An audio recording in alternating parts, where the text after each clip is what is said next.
ታላቅ እህቱ ወንድሜ ሲሞት ከማለቅስ መስዋዕትነት ከፍዬ አሁን ባስታምመው ይሻላል አለችና ታስታምመው ጀመረ። ለወንድሜ ነው ነገ ሞቶ ከማለቅስ እስኪ ዛሬ ዋጋ ልክፈል ያለውን ነገር ልወቅ አልኩኝ። በዚህ መካከል ግን ልቧ ውስጥ የሚከነክናት አንድ ጉዳይ ነበረ። ታላቅ ወንድሟ የሚለፈልፈው ነገር ደግሞ ምን እንደሆነ ማወቅ ፈለገች። እናም አጠገቡ ላሉት ሰዎች አንድ ስራ ሰጠቻቸው። ይሄ ልጅ ተከታተለውና ከጮኸ የሆነ የሚናገር ነገር ካል ጻፍልኝ አልኩት። እሺ አለኝ። 3 ጊዜ በተከታታይ አንድ አይነት ጮኸ። አጠገቡ የነበሩ ሰዎች ወንድምሽ እንዲህ እያለ ነው የሚለፈልፈው ብለው ያሉትን ነገር ጽፈው ሲሰጧት ግን አንድ የምታውቀው ስም የተጻፈው ነገር ላይ አገኘች። ከዛ በኋላ ያተደረገው ቦታ ምናምን ሲባል እማውቀው ሰው ነው እኔ ጋር የሄደችበት ነው። የሀገሩን ስም ጠቀሰ። የተቀባበሉበትን ቦታ ኮምቦልቻ እንደሆነ በቀይ ጤፍ ነው ያበላችው። ረግጦታል፣ ተኝቶበታል፣ በልቶታል። አሁን እዚህ ጋር ነው ትልቁ ነገር ያለው። እኛ በስልክ ያዋራ ነውና እዚህ ግለሰብ ላይ 700 ምናምን ሺህ ብር ተከፍሎኝ ድግምቱን የሰራሁት እኔ ነኝ እንድገድለው ነበር የታዘዝኩት ያለውን ሰው ስልክና አድራሻ ያገኘ ነው ከገዛ እህቱ ነው። እግዚአብሔር ሲረዳኝ ነው ማለት ወንድሜም እንዲድን ስለፈቀደ ነው እንጂ እኔ አሁን ስልኩ ቢጠፋ ኑሮ ስልኩን ባይኖር ቢሆን ነው የማገኘው። እንግዲህ ይህን ሰው ያላገኘው ጨርሻ ላይ ይህንን የሰራው ሰው ማን እንደሆነ ከታወቀ በኋላ በስልክ ተደዋውለው የሚሆነው ነገር ሆነ ማለት ነው። ከንቲባ አካባቢ የሆኑ ሰዎች አሉ። እዛው መሬት አስተዳደር ማነው ክፍለ ከተማ ውስጥ ደግሞ እንደዚህ አይነት ሰዎች አሉ። አልፈርም ያሉ ያንን ትእዛዝ እንዲፈርሙ የራሱ የሚሆን ነገር ተወጣልኝ 5 ሚሊዮን ብር 5 ሚሊዮን ብር ቼክ ተቀብያለሁ። ለአንተ 1 ሚሊዮን ብር ሰጥሃለሁ። ቀሪውን እነዛ ጓደኞቼ ጋር ነው የምንካፈለው። እነሱ ደግሞ ብዙ እንዳይጋፉ እነሱ ጋር ደግሞ መደረግ ያለበት ብላ ስማቸውንና ፎቶቸውን ላከችልኝ። እሱም ነገርየውን ከሀ እስከ ፐ ነግሮናል። ምናልባትም ሁለቱም ባለታሪኮች ያልነገሯቸውን ሌሎች ታሪኮችን ነግሮናል። እርሱን ደግሞ በቀጣይ በክፍል 3 መሰናዷችን ይዘንላችሁ እንቀርባለን። ለዛሬ ግን ከታላቅ እህቱ ጋር ያደረግነውና ነገሮች እንዴት ውስብስብ በሆነ መልኩ ሄደው እዚህ እንደደረሱ የምትመለከቱበትን መሰናዶ ነው ይዘንላችሁ የቀረብ ነው። ውድ የጊዜ ሚዲያ ቤተሰቦች እስከ ፕሮግራማችን ፍጻሜ ድረስ አብራችሁን ቆዩና ይህንን መሰናዶ ተከተሉ። እጅግ በጣም አስገራሚ ውስብስብ የሆነ የቤተሰብ ታሪክ ነው የምትሰሙበት። ጊዜ ሚዲያን ሰብስክራይብ ካላደረጋችሁ ሰብስክራይብ በማድረግ ቤተሰብ እንድታደርጉን በትህትና ጠየቅን።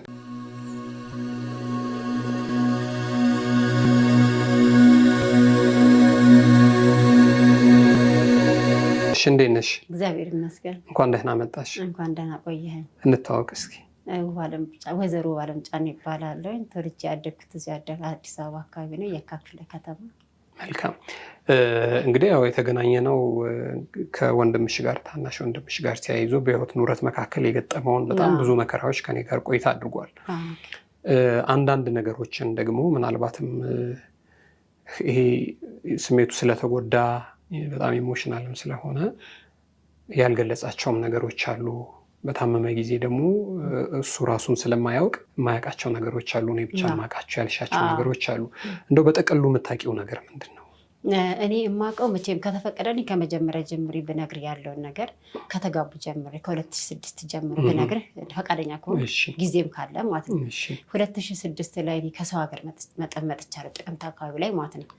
እና ኢሚዲየትሊ ስራ የጀመርኩትኝ ስራ እንደጀመርኩኝ ይቺ ልጅ በማር ትመጣ ነበር ከኔ ጋር ስለሚሰራ ወንድሜ ማለት ነው። እና ከጥቅም ጋር ነው በጣም ብዙ ኮሚኒኬት የምታደርገው። ሲኖረው ትሄዳለች፣ ሲኖረው ትመጣለች፣ ሲኖረው ደግሞ ትሄዳለች፣ ሲያጣ ትሄዳለች።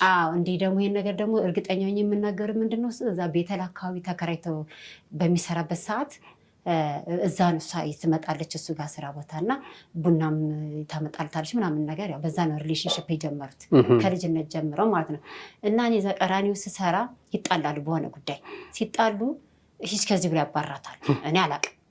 ያው እኔ ስራ ላይ ፎከስ የማደርገው እና ተደውልና ስልክ ትጠራኛለች። የስላሴ ቤተክርስቲያን ማለት ወደ ቶታል አካባቢ እዛ ትጠራኝና እኔ እሱን ካላገባሁት ብላ የሆነ ተቃቅፎ የተነሱት ብላክ ፎቶ ነበር። በጣም ነው የምወደው እና ቅድድ አደረገችው እና ለምን ትቀጃለች ስል እኔ እሱን ካላገባሁ ራሴን አጠፋለሁ። እንዴ በፍጹም እንደዚህ እንዳታስቢ፣ ለምንድን ራስሽ የምታጠፊው?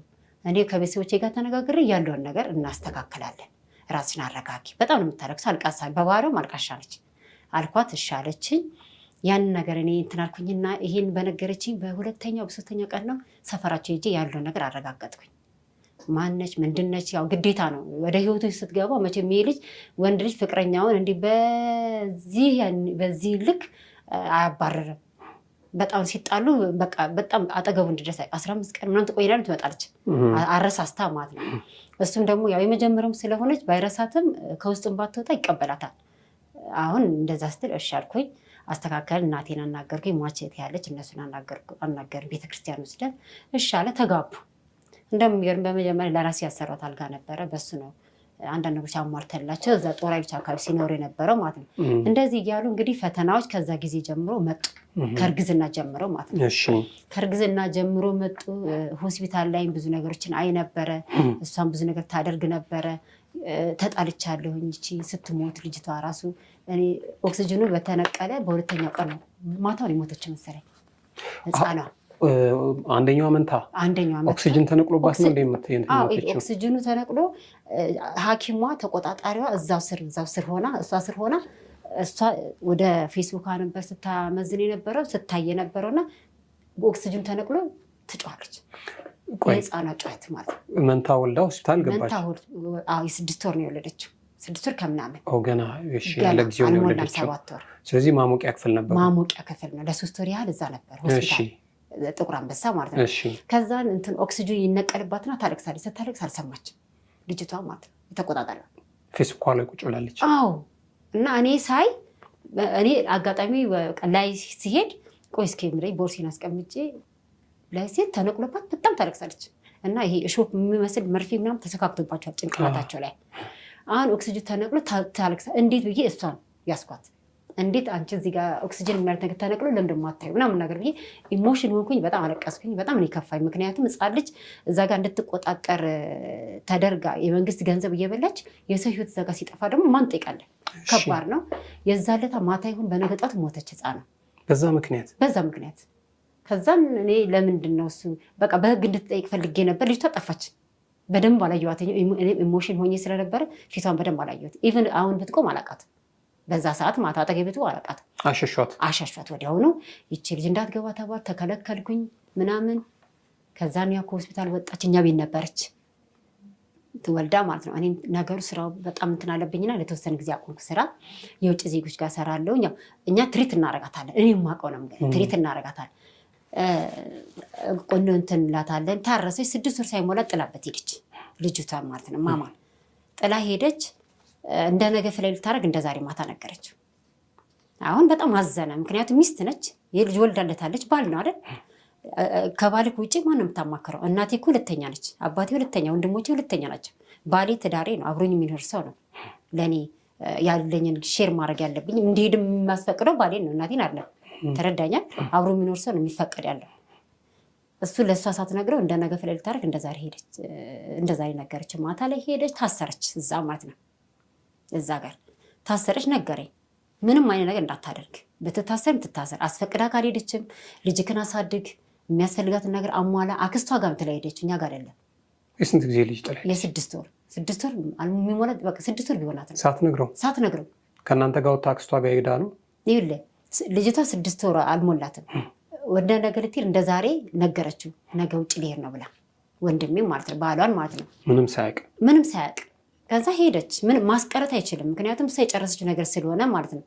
ከዛም በኋላ ታሰረች። እዛ ስትታሰር ታሰረች ብሎ ለእኔ ነገረኝ። ትታሰር አይመለከትህም፣ በቃ አስፈቅዳ ካልሄደችም እንደ ባላ ክብራክ አላማከረችም፣ ትታሰር፣ ምንም ነገር እንዳታረግ ብዬ ተቆጣሁትኝ። ዝም አለ። ወዲያውኑ እኔ ወደ ጋርመንት አካባቢ ስራ ቦታ ፈልግ ብዬው እዛ አካባቢ ደግሞ ስራ ጀመረ። እዛ ደግሞ ሲጀምር መጣች። በ2 ዓመቷ ምናምን መጣች፣ በሄደች ማለት ነው። መጣችና እንግዲህ ታማልለዋለች መሰለኝ፣ ያው ፍቅሩን በውስጡ ስላልወጣ ስለሚወዳት ስታማልለው መጣች ምናምን ነገር አለ። ትምጣ በቃ ልጅን አሳድግ ምናምን ነገር አልኩት። አብሮ መኖር ጀመሩ፣ ለእኔ ሳይነግረኝ አብሮ መኖር ጀመሩ። 2ኛ ዓመቷ ተደገሰ፣ ተጠራ። ሄድኩኝ። ምንም ማድረግ አልችልማ፣ እኔ የምለውን ነገር አይሰማም። እሺ አለ። አሁን ደግሞ እንደገና አብሮ መኖር ጀመሩ። በልሽ ልጅ እንዳትወልድ፣ ልጅቷ ጥቅመኛ ነች፣ ጥቅምህን ፈልጋ ነው እንትን የምትልካ። እንግዲህ አስተምሮ ከ8ኛ ክፍል ጀምሮ የሚያስፈልገትን እያሟላ እውነቴን ነው። እህቴንና እሷን ነው እሱ አስተምሮ ትልቅ ደረጃ እንዲደርሱ ያደረጋቸው። እውነቴን ነው የምልህ፣ እግዚአብሔር በሚያውቀው ነው። አሁን ያንን ሁሉ እንትን ብለህ ከአንተ እሷ እንደ ባል ስላላማከረችህ ስላላከበረችህ ብዬ የጎተጎትኩትን ሁሉ ምን አድርጎ አብሮ መኖር ጀመረ። በልሽ እንግዲህ ልጅ እንዳትወልድ አልኩት። ሐኪም ሁሉ አማክሬያለሁ፣ የሚገርም ልጅ እንዳይወልድ ማለት ነው። ምክንያቱም የልጅቷን ባህሪ በቃ እኔ ተረዳሁት። በቃ ማን እንደሆነች ምን እንደሆነች እዛ ማረጋግጫለሁ። ሁለተኛ ነገር በምታደርገው ነገር ነው። አሁን መጨረሻ ላይ አብሮ መኖር ጀመሩ። 2ኛ ልጅ ተወለደ። ከዛ በኋላ ጸብ ይፈጠራል። ጸብ ተፈጠረ። ምን ተባለ? አሁን ምን አደረኩኝ እኔ ያጎቶች ልጆች ቅድም እንደነገረ አብረው ሲኖሩ እዛ ጋር እሷ እንደፈለገች መሆን አልቻለችም። እነሱ ኮንትሮል ያደርጋሉ። ያን ነገር ያዩና ይበሳጫሉ። ስጋ ስለሆነ ማለት ነው። ትሄድና ከእናቴ ጋር ታጣለዋለች። ልጆቹ ያጎቶች ልጆች ሄዱ፣ ተባረሩ ከዛ ከስራ ማለት ነው። ከዛ እንደዚህ ካደረግሽ አልኳት ራስሽ ተቆጣጠሪ፣ እሺ ገንዘብ አይዝማ ተቆጣጠሪ። እዚህ የሆነች አህያ የሚያድርባት ነበረች። እሷን ቆርቆር አስጂና አንቺ ተዋዋይ ውክልና ውሰጂ። ስራ ስትጀምር የሆነ የምትለው ነገር አለ አይደለ? ውክልና ምን ይባለው ይሄ ቀብር ስትቀበል መዋዋል። አንቺ ተዋዋይ ገንዘብ አስይሽው በቃ ሰው ልጅ ሲመጣ ራስን ነው ኮንትሮል ማድረግ ያለብህ። በፊት ከሚደረጉት ነገሮች ነው መቆጠብ። ያን ነገር እሺ አለች። እግዚአብሔር ስጣት። በወቅቱ እዛ ጋር ስራ መጀመር ጀመረች። እየተማረች ትምህርቷን ስጨርስ ክፍለ ከተማ ገባች በጸሐፊነት። ክፍለ ከተማ እየሰራች ያው ልጅቷ በጣም ፋስት ነች፣ ጎበዝ ነች። ወደ መሬት አስተዳደር ገባች። እዛችሁ በምትሰራው ማለት ነው እድገት አግኝታ መሬት ላይ ስትሰራ እንግዲህ 2014 ምናምን አካባቢ ላይ ይመስለኝ፣ ከዛ በፊት መሰለኝ አላውቅም። የባህሪ ለውጥ ያመጣችው ከ2013 ምናምን እንደዚህ አካባቢ ላይ ነው። ቤት ውስጥ እኔ እሄዳለሁ፣ እከታተላለሁ፣ ያለውን ነገር አያለሁኝ። ብዙ ነገሮች ፊል ያደርጋሉ ምናምን። እኔ ደግሞ እሱ ሲከፋ አውቃለሁ። ፊቱን አይችልም መረዳ ወንድሜ። እንደዚህ ያደረገች 2015 ላይ ምን ተፈጠረ መሰለክ? እኔ ከታናሽቴ ጋር ጣላለሁኝ። የእሷን አፓርታማ እያሰራው ነበረ። ስጣላ መቼም ሰዎች የሚጎዱ በደካማ ጎንህ ነው እና ያው ልጅ ስለሌለኝ በልጅ ተናገረችኝ እህቴ ማለት ነው። ከዛን ስትናገረኝ ያው መድኃኒዓለም ቤተክርስቲያን አለች ጀሞ አካባቢና እዛ ሄጄ እመብርሃን አንቺ ጤነኛ ልጅ ይዘሽ ለእኔ በሽተኛ ልጅ መስጠት አቃተሽ ምናምን ብዬ አለቀስኩኝ። እውነት በጣም አለቀስኩኝ ስለከፋኝ ማለት ነው። ገብቷል። እና አንቺ ልጅ አለሽ፣ ሁለቱም ልጆች በእኔ ነው የታረሱት። እንግዲህ አንቺን የጎበኛ አምላክ እኔንም ጎብኘኝ ብዬ እዛ አለቀስኩኝና መጣሁኝና በዛ ሰዓት እንትን ነበር ቀጠሮ ነበር የሕክምና እዛ ቤተሰብ መምሪያ ሳሪስ አካባቢ ማለት ነው። አሁን እዛ ስሄድ እንደኔ እንትን ያለች ልጅ የከፋት ታለቅሳች ምንሽ እንደዚህ። ከዛ ደግሞ እርጉዝ መጣች። ያቺ እርጉዝ 7 ወር ሆኗታል። አሁን ወይ አንቺ መብርሃን እንግዲህ እምነቷ ምን እንደሆነ አላውቅም። ለካስ የፕሮቴስታንት እምነት ተከታይ ነች። ከዛ እንደ አንቺን የጎበኘችን መብርሃን እኔንም ትጎብኘኝ አልኩኝና ሳላስበው አለቀስኩኝ። ያው ሰው ደካማ ጎንክ ላይ ተጠቅማል የሚጎዳ። ከዛን እኔ እኮ እንደዚህ ሃይላይቱን ነገረችኝ።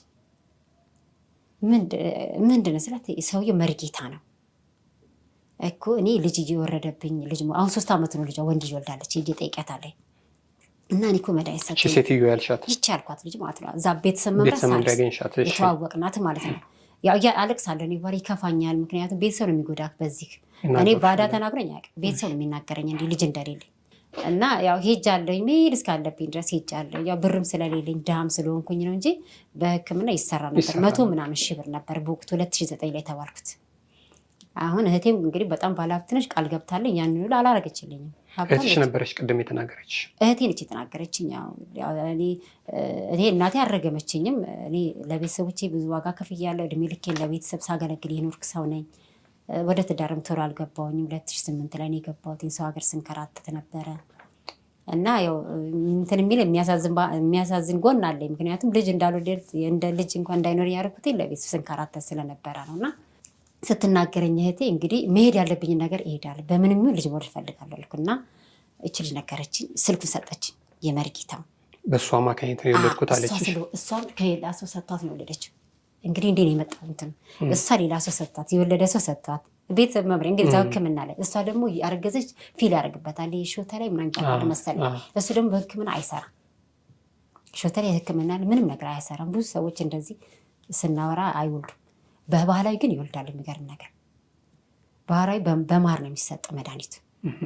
እና እኔ እንደዚህ አድርጎልኝ በሹፌር ልኮልኝ ምናምን አለች። እንደው ስጭኝ እኔ ንስሓ እገባበታለሁኝ ወልጄ ከእህቴ ቤት ሳልወጣ እርጉዞኝ ተይኝ እግዚአብሔር እንደሚሰጥ አልኩኝና ስልኩን ተቀበልኩ። ደወልኩለትኝ።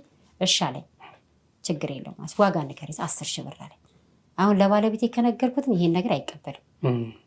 ምን ማድረግ አለብኝ? የወንድሜ ሚስት መጠየቅ አለብኝ። ታናሽ ነች ትረዳኛለች ያው ምናምን ብዬ እሷ ጠየኳት 10 ሺህ ብር ማለት አበድሪኝ 10,000 ብር እኔ ወርቄን ቢሆን ሽጬ እሰጥሻለሁ፣ ነገር ግን ይህን ነገር ለማንም እንትን እንዳትይብኝ ምናምን ነገር ብዬ ከእሷ ጋር እንትን አልኩ። እሺ እሰጥሻለሁ አለች። ያው ባህሪዋን ሳቅ ስለማቅ ጠየቅኳት ድጋሜ ሊሄድ ነው ስጭኝ ስላት አጣሁኝ እኮ ብላ እንደውም የራሷን ችግር መናገር ጀመረች። እሺ በቃ አልኩኝና ወዲያውኑ ጓደኞቼ እዛ ደግሞ የሚሰራ በዚህ አጋጣሚ እንደምካወቅ አመሰግነዋለሁኝና ዋናው ስራ አስኪያጁ ሆነው ኦፕሬተሩ ምናምን ሆነ ጓደኞቼ 1,000 ብር በወር እቁብ ሰበሰቡልኝና 10,000 ብር ሆነ። የምትሰሪበት ቦታ እዛ የእህቴን አፓርታማ ሳሰራ ማለት ነው 10,000 ብር ሆነ። ያቺ 10,000 ብር የልጅ ሰውዬው መድኃኒት ቻለችልኝ ማለት ነው። ከዛም በኋላ ለትራንስፖርት ለምናምን ነገር ብዬ ደግሞ የአንገት ሐብሌን አስያዝኩና 3,000 ተበደርኩኝ። 13 አልሆነልኝ ረዥም መንገድ ስለሆነ 1,000 ምናምን ብር ትራንስፖርቱ። ልክ እንደ ነገ እንደ ተጎዳያ ልሄድ እንደ ዛሬ ደወለችልኝ። አገኘሽ ምናምን አለች። አዎ አግኝቻለሁ እግዚአብሔር ይመስገን ምናምን አልኳት። ውይ ልሰጥሽ ነበር ስትል ችግር የለም አግኝቻለሁ። በነገ ጠዋት ደወለችና አብረን እንሄዳለን ብቻሽን እንዳትሄጂ አለች። እቺ የወንድሜ ሚስት ያቺኛው የወንድምሽ ሚስት ምክንያቱም ያቺ እዛ ቤተሰብ መምሪያ። እሺ ግን ለወንድምሽ ሚስት ጉዳዩ ለዚህ እንደሆነ ነግረሻት ነበር? አዎ ነግሬያታለሁ። ብር የከለከለች እሷ ነች። የወንድምሽ እህት ማነው ባለቤት? ይህንን ጉዳይ ነግረሻት ነበር? እሄዳለሁ እንዲህ አይነት ቦታ እንደዚህ ተብዬሽ ልጅ እንዲህ አግኝቼ ቤተሰብ መምሪያ አንድ ጓደኛዬ አንድ ልጅ ተዋውቀን ሰታኝ እንደዚህ ልጅ መውለድ ይቻላል በዚህ መንገድ ብላኝ ስላት ችግር የለም እሰጥሻለሁ ምናምን አለች። እና አበድሪኝ ብዬ 10,000 ብር ጠየኳት። እሰጥሻለሁ ችግር የለውም ለአንቺ ብቻ ይሳካልሽ ምናምን አለች። እኔ የምመኘው ነገር ነው ምናምን አለችኝ። እሺ አልኩኝ። ብሩን አልሰጠችኝም። ድጋሜ ጠየኳት። ማለት ሀሳቧን ልትቀይር ትችላለች ያው ባህሪዋንም ስለማቅ አልኩኝና ስደውል ወይ አጣሁኝ እኮ ብላ የራሷን ችግር ነገረች። የወንድሜ ሚስት ነው። ገባኝ። ስለዚህ እሷ ነች አብረን እንሂድ ያለች። ከዛ አጣሁኝ እኮ ምናምን ነገር አለችኝ። ተውኩትኝ። ከዛ እንዳልተነገ ወዲያ እንደ ዛሬ ደወለችልኝ። ከዛ አገኘሽ እኮ ምናምን ልሰጥሽ ነበር ምናምን ስትለኝ አገኘሁ ምናምን ነገር አልኳት። ይሄ ልሰጥሽ ጎታ በቃ እግዚአብሔር ይስጥልኝ ስላሰብሽ ራሱ ይበቃኛል ምናምን አልኩኝና ዘጋሁት። በነገ ጠዋት ደወለችና አብረን እንሄዳለን አለች። የት? ከኔ ጋር ብቻሽ መሆን የለብሽም ምናምን ነገር አለች። መንገድ ላይ እየሄድን እኔ እኮ ከዚህ ጠይቄ ሀብትና ስልጣን ለማግኘት ጠይቄ 180,000 ብር አሉኝ። የት ጠይቀሽ? ጀሙ አካባቢ አንድ አባት አሉ አለች። 180,000 ብር እና እሱን ሰውዬ ታናግልኛለች። እኔም እኮ አላውቀውም በሰው ነው፣ ነገር ግን እንትን ሞክራለን። ይሄ ደግሞ ቀላል ነው የሚከብድ አይመስለኝም ምናምን በጣም እኔ እንደዚህ እንትን አላልኩኝም። ያው መርጌታ ነው እንደዚህ አላውቅም። እኔ ቤተሰቦቼም ቆራቢ ናቸው፣ ቤተክርስቲያን ያደግነውና እንደዚህ ስለ ደብተራውን አናውቅም። ያው መርጌታ ነው ሰውየው። በዚህ አጋጣሚ ላመሰግነው እፈልጋለሁ ወንድሜ ስላዳነልኝ ማለት ነው። እና መንገድ ላይ ስንሄድ ደውይለት አለችኝ። እኔም እኮ አላውቅም። እዛ ሄደን እናነጋግረዋለን። ካልደወልሽ ትንሽ ብዬ ደወልኩኝ። ስልኩ ስላለኝ ሰውየው ደወልኩኝ። እንደዚህ ሀብትና ስልጣን ለማግኘት ብላ የወንድሜ ሚስት እየመጣች ነው እና እንዴት ነው ስልክ? ምን ችግር አለ? ትምጣ፣ ስትመጡ እናወራለን። እሺ ዋጋውን ብቻ እስኪ ንገረኝ። እኔ ያሰብኩት ምንድነው ባንክ ላይ ብር ካላት ልታወጣ ነው ያሰብኩት እኔ። ከዛ 26,000 ብር ለአንዱ 13 ለአንዱ 13 26,000 ብር አለ ሰውየው። ከዛ ሲል ጊዜ የለኝም 26,000 ብር የለኝም እንትን በይልኝ አለች። እኔ እኮ አላውቀውም እንዳንቺው ነኝ አዲስ ነኝ። ነገር ግን በቃ ስንሄድ ሰውየው የሚረዳ ነገር ነው። በቃ በአወራሩ ያስታውቃል። መልካም ሰው ነው፣ የሚረዳ ነው። እዛ ታስረጃዋለች። ስንት ብር እንደያዘች አላውቅም። ብሩን አላሳየችኝ፣ ምንም አላሳየችኝ ብር። እርሻን ሄደን ውሎ ገብ ነው ማታ ነው የገባን። 2 ሰዓት ምናምን 3 ሰዓት ብለን ገባን። እዛው አደርን። የራሴን ታሪክ ነገርኩኝና በቃ አቆምኩ ማለት ነው። ከሰውዬው ጋር ተገናኝተን ማለት ነው የራሴን እንዲህ ነው የምፈልገውን ነገር ኦልሬዲ ስለነገርኩትኝ በስልክ በቃ ነገርኩትኝ። እሷ ረዥም ሰዓት ከእሱ ጋር ታወራለች ከሰውዬው ጋር። ተኝቼ ስነሳም ታወራለች፣ ተኝቼ ስነሳም ታወራለች። ስልኩን የተቀበለችው ያኔ ነው ከሰውዬው ጋር። ብርም ስትሰጥ አላየሁኝም። ምን ያህል ብር ትስጠው አላውቅም፣ ግን ብር የለኝም እንዳለችኝና እንዲሞላላት አገኘች። እና ምን አለች መሰለኝ እኔ ፊት እኔ ይሄ ያሰብኩት ነገር ይሳካልኝ እንጂ በሚሊየን ነው የምሰጥህ አለችው። ሰውዬው በሚሊየን እሰጥሃለሁ ችግር የለውም፣ ዛሬ ብቻ ግን ተጎድተህ እኔን ጥቀመኝ አለችው። ችግር የለም ቤተሰብ እንሆናለን ምናምን ነገር አልኩት። ልክ እኔም እንደማውቀው ሆኜ እኔ ያው ከሰዎች ጋር የመግባባት ታለንትም ስላለኝ በቃ ያለው ነገር እንትን አልኩት። በቃ በደንብ እንደማውቀው ነገር የሆንኩትኝ ሰውየው። በኋላ ላይ ተነሳን፣ ጧት መጣን ማለት ነው። ከዛም በኋላ ከሰውየው ጋር እኔ ሳይ አላረግዝም መጣሁኝ። ያው ባለቤቴ ገዳም እንደሄድኩ ነው የሚያውቀው፣ ሳያውቅም አመጣሁኝ። የሆነ ነገር የሚጠመቅ ምናምን ሰጠን፣ እሱን አደረግን። ያንን ማሩንም ለ7 ቀን ሰጠኝ፣ በላሁኝ። ባለቤቴን ማበላሁትኝ። ከዛ ባይ አላረግዝም ዲያረኒ አላረገዝኩኝ ምንድነው ይሄ ነገር ምናምን ስለ ታረግዣለሽ ቆይ እስኪ ተረጋጊ ምናምን ነገር አለኝ። አልወለድኩኝም። በኋላ ላይ ከሱ ጋር ትገናኛለችስ ምን አለችኝ መሰለህ መጨረሻ ላይ እኔ እንደማልወልድ ስለማስታቅ ወንድ አዘጋጀችልኝ መሰለኝ አላውቅም። ካልወለድሽ ከይላስ አለች። በፍጹም አላደረገውም አልኳት። እኔ እግዚአብሔር ከሰጠኝ ከባለቤቴ ነው በሄድም ስሜቱ አይኖረኝም እንደዚህም አላረግም። ለካስ እኔ አሁን ላይ ሳስበው በወንድሜ ላይ ወንጀል ለመስራት ስለፈለገች እኔንም ከትዳሬ ለማፋታት ብዬ ነው በቃ ኤክስፔክት ያደረኩት። ምክንያቱም ለምን ውለጅ አለች። ለምንድነው ደጋግማ 3-4 ጊዜ ጠይቀች። ከዛ እኔም ያን አልተቀበልኩትኝም። እንትኔም አይደለም አስተዳደጋችን እንደዛ አይደለም። አባታችን በስነ ስርዓት ያሳደገንና እንደዛ ቢያልኳተኝ ከዛም በኋላ ህይወት ቀጠለ። ለኔ አይነግረኝም የተቸገረውን የሆነውን ነገር ወንድሜ መጋቢት 21 እነሱ ቤት የገዙትን ቤት ላይ ሄድኩኝ 2016 ማለት ነው 2016 እንግዲህ መድኃኒቱ ምናምን ነገር ያመጣችው እንግዲህ ከ2015 ጀምሮ ነው። ቤቱን እነሱ የሰሩት 2016 ቤት ገዝተው ቤቱን ይልኝ ምናምን ይሉኛል። እኔም በጣም ቢዚ ስለነበርኩኝ አልተመቸኝም። በተመቸኝ ሰዓት ሄድኩኝ። ሲሄድ ወንድሜ ለካስ ከሷ ጋራ ተጣልቷል። አላቅም አልነገሩኝም። የእህቴ ልጅ አለ ለእኔ ምንም እንዳነግሩኝ ምንም ላረግለት ስለማልችል ምንም እንዳነግሩኝ ይላሉ። ግን ምን አልኩት መሰለ መሀል ላይ እስኪ አንተ ልጅቷ ጥቅመኛ ነች ገንዘብ ወይ በእኔና ባንተ አድርግ ካልሆነ ደግሞ በራስ አካውንት ክፈት ነገ የሆነ ነገር ፊል ቢያደርግብህ እንዳትጎዳ ልብክ ይሰበራል ብዬ በጣም ለምን ስለሚያገኝ ሳንቲም ስለሚሰራ አልሙኒየም ሰራተኛ ነው ፕሮፌሽናል። የሚገርም እሱ የሰራው ማንም ሰው አይነቀንቀው። የሚገርም ዋጋ ውድ ነው። ሲሰራም ደግሞ ጥርት ያለ ነው። እድሜ ልክ ነው የምትጠቀምበት እድሜ ልክ ማለት ነው። እውነቴን ነው የምልህ። አሁን እንደዚህ ከሰው እጅ ላይ መውደቁ ያሳዝነኛል አንዳንዴ ሳስበው። ወርቅ የሆነ ሙያ ይዘው ማለት ነው እና ግን አያስቀምጥም እንትን አይለኝም። አሁን እሷ ከሰውዬ ጋር እንዲህ እየተነጋገረች እየተደዋወለች ምን እያለች ብዙ ነገሮችን ስራ ትሰራለች። እኔ አላቅም። አሁን መጋቢት 21 ላይ እነሱ ቤቱን ላይ ሲሄድ ከንስሐ አባቷ ጋር ነው ወሬ ሁሉ። ንስሐ አባትየው ጋር ወሬ የምታወራው ከወንድሟ ከባሏ ጋር አታዋራም። ንስሐ አባትየው አፋተዋቸዋል። ቤት ውስጥ እያለ ቤት ውስጥ ተፋተው ለብቻ ነው የሚያድሩት። አብሮ አያድር። ልጆች ቤት ነው የሚያሳድራት። ከልጆች ጋር ነው የሚያድረው እሷ ብቻ ነው የምታድረው። ረዥም ሰዓት ስልክ ታወራለች። አምሽታ ትገባለች። ራሷ እንደ ባለስልጣን በቃ እሷ ወንድሜን የምታስተዳድረው ያንን ሁሉ ረስታ ወንድሜን እሷ የምታስተዳድር ነገር ነው የመሰላት። በወቅቱ የሚያየሁት ነገር ማለት ነው።